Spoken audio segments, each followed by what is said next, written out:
برادران اسلام، السلام علیکم ورحمۃ اللہ وبرکاتہ۔ لجنۃ العلماء دھارواڑ کی جانب سے تمام شہر دھارواڑ و اطراف کے مسلمانوں سے یہ درخواست کی جاتی ہے کہ آنے والی جمعرات 15ویں شعبان، نصف شعبان، جسے ہم شب برات کے نام سے جانتے ہیں، اس رات کو ہم مسجدوں کو جانے اور قبرستان کو جانے کی فضا نہ بنائیں، گھروں ہی میں عبادت کریں۔ جیسا کہ موجودہ حالات کی وجہ سے بہت سارے فرائض اور جمعہ وغیرہ ہم گھروں میں ادا کر رہے ہیں، شب برات کی عبادتوں کو بھی گھروں میں ادا کرنے کی کوشش کریں۔ اس لیے کہ مشورے سے ہمارے بڑوں کی طرف سے، علماء اور اکابرین اور ڈاکٹر اور ماہر اطباء کی طرف سے اسی چیز کی طرف توجہ دلائی جا رہی ہے، لہذا ہمارے اکابر علماء جو بتا رہے ہیں وہ بھی شریعت کی روشنی میں یہ ہمیں رہبری دے رہے ہیں، تو ان کی بات پر عمل کرنا چاہیے۔ اور یہ جذبات میں آنے کا وقت نہیں ہے، اطاعت کرنے کا وقت ہے، اور شریعت اور دین اصل اطاعت کا نام ہے۔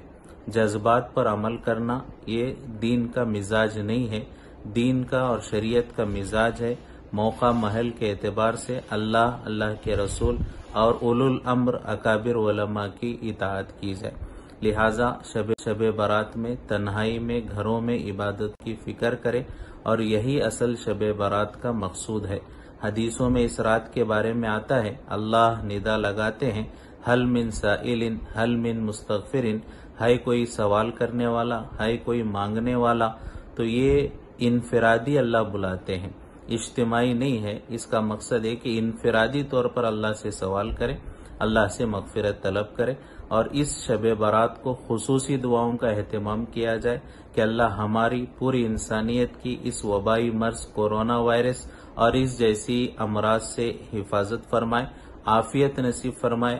آئندہ آنے والا سال ہمارے حق میں، پوری انسانیت کے حق میں خیر و عافیت کا ہو۔ اللہ سے دعائیں مانگنا اور اپنے گناہوں سے توبہ کرنا یہ اس رات کا مقصد ہے۔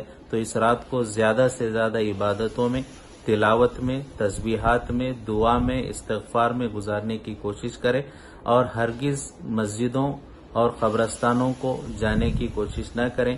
بڑوں کی طرف سے جو بات کہی جائے اس پر عمل کریں۔ اللہ ہم سب کو اطاعت کی توفیق نصیب فرمائے، اور اس شب برات کو ہماری مغفرت کا ذریعہ بننے کی توفیق نصیب فرمائے۔